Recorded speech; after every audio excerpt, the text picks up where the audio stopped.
Бізде демошот, шотымызда $600 бар. Бізде қандай шот екені қазір маңызды емес. Менің сендерге көрсетейін деп жатқан нәрсем маңыздырақ. Сол нәрсені түсіну керек. Так, шартовый ББТ бізде.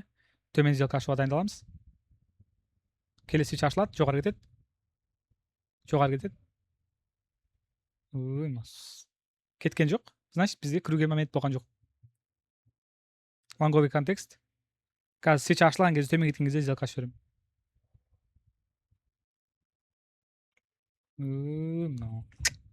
Міне. Жіберіп алдым. Көрдің ғой, қайт төмен бізге беріп тұрған деді. Ай, ірек-ай. Қазір мен саған логикасын хорошо оны түсіндіріп көрсетуге тырысатын боламын, короче. Қара.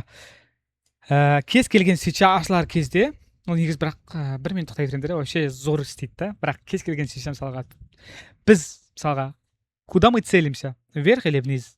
Осы вопрос. Егер вверх болса, бізге наиболее выгодно открыться пониже. А если вниз болса, бізге наиболее выгодно открыться повыше.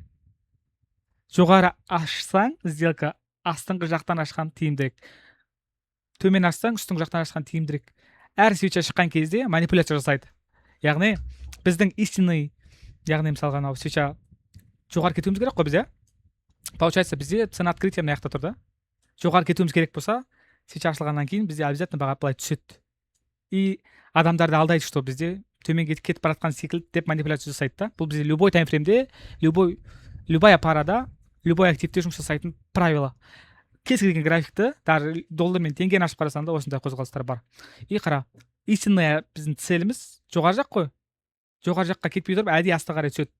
Осы кезде сен сделкаңды ашып қалатын болсаң, осы диапазонның ішінде, мына осы диапазонда ең астыңғы жерінде сен ұтасың.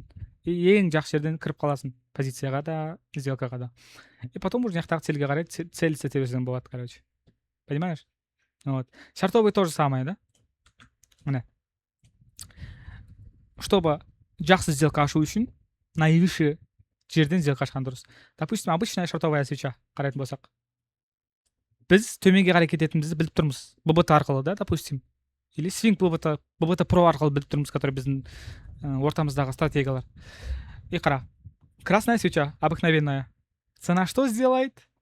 То есть, будет делать? Цена открытия яқта бізде. То есть, ошақтан бастап бізде бірінші манипуляция болды. Яғни өтірік баға жоғары қарай кетті. Одан кейін барып біз төменге қарай истинный қозғалысымызды жасадық. ББТ бойынша, конечно, яқта закреп болатын болса, конечно. Вот. Бірақ қара, манипуляция жоғары жақта. Ол не всегда шыға береді, но бірақ шығады. Сол нәрсе бізге главное, да. И сол манипуляциядан көрген кезде сол жерде кіріп қалатын болсаң, сенде шанс бар, что бізде ең жоғары жақта сделка кіріп қаласың деген. Понимаешь? Ең жоғары точкада, наивысшая точка сделка кіретін болсаң, сенде енді сделканың шығу проценті, вероятности артады. Понимаешь? Жоғары кірсең, астыңғы жақтан кір, ең астыңғы жақтан. Үстіге кірсең, ең төменгі жақтан кір. Сол кезде сенде сделканың шығатын ұтуға шанс көп болады. Понимаешь? И вот энциклопедия. Это работает везде, где можно. Допустим, саған пример көрсетемін. Былай жүрем. Қаласаң, любая валютная параны ашам. Любой активті ашып көрсетемін. Ол есть, ол бар. Мысалы қара. Мына жасыл свеча. Бізде жоғары қарай кету керек болды, да? Открытие мыяқта. Баға не істеді? Бірінші бізде баға төменге қарай кетті. Міне. Одан кейін барып жоғары қарай кетті, одан кейін үстіп жабылды. Бірақ төменге қарай кетті. Егер де сен жоғары кететін бағаны біліп тұрсаң, свеча ашылған кезде, төмен кеткен кезде сделкаңды ашып қалып болды. Сонда сен уже ең астыңғы точкада кіресің. Получается, сен плюс боласың.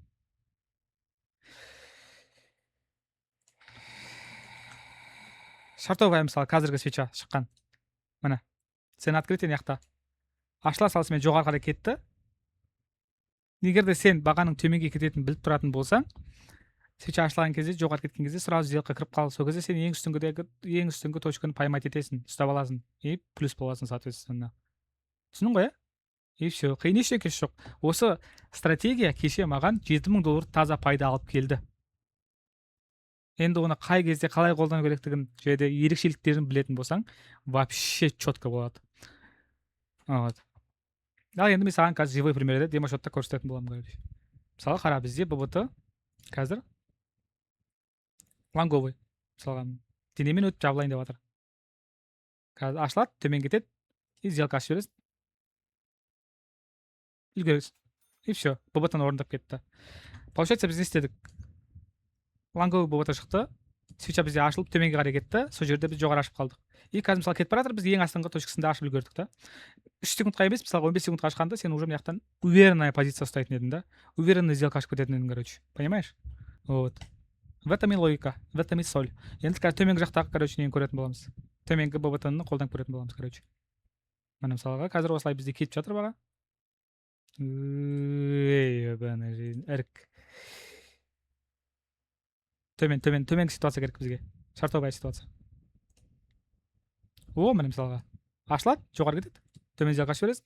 И все. Болды. Сен ең жоғары точкадан кіріп қалдың. Мына лоуға дейін. Көрдің ғой? Бізде ББТ қандай? ББТ денемен бізде закрепление болып жабылды, келесі мына лоу болды. Біз ашыла салысымен мына баға манипуляция болған кезінде ең үстіңгі точканы төмендеп кірдік та өзіміздің прибылімізді алып кеттік. Болды ғой, басқа шалан ішке керек. Біз бүкіл трейдингтің сыры осы ғой. Мен как көрсетемін саған. Реал счетқа кіреміз. Міне. Мен бүгін вывод шығардым, яғни ақша шығардым мен бүгін. Қара. 10 000 доллар шығардым. Кешегі мысалға біздің торговый профиль кіретін болсақ, мысалға кешегі біздің тапқан таза пайдамызды көрсететін боламыз. Вчера бізде 7714 доллар таза пайда трейдингтен таптық та. Енді қара. 3000 ірік. 3.650.000 теңге таза пайда сонда кешегі біздің трейдингтен біз таптық. И соның барлығын біз бағанағы кешегі емес, дәл қазіргі саған айтқан стратегиядан таптық. Көріп тұрғандардай. Бұл бізде бүгінгі істеген трейдинг, кешегі істеген трейдингке қарайсыңдар. Міне 2000 долларға бізде сделка ашылған. Яғни 1 миллион теңгеге, почти 1 миллион теңгеге рисковать етіп біз ақша, то есть сделка аштық. И получается бізде бір сделкадан 1840 доллар таза пайда келген. Сонда бізде мына жерде 1, 2, 3, 4, 5, 6, 7 сделка ашылған. 7 сделканың екеуі минус, қалғандары плюс болып, сонда біз 3.600.000 теңге таққан екенбіз да. Көрдің ғой? Саған басқа ештеңе керек емес, осы нәрсені қолдан, осы нәрсені игер, осы нәрсені үйренуге тырыс. Болды. Мысалға разгон депозиттан жақсы көретіндер, осы мысалы стратегияны қолданып ақша көтерсеңдер болады. Депозиттеріңді өсірсеңдер болады мысалға. Или қиын жағдайдан шықсаңдар болады. На постоянный основе қолданасыңдар ма, әлде ара-арасында қолданып барасыңдар ма? Ол енді өздеріңнің еріктеріңе да. Бірақ стратегия стратегия мен шығарған. И ол нәрсе жұмыс жасайды. Мен сендерге оның сутін түсіндіріп бердім, қалай жұмыс жасайтынын түсіндіріп бердім.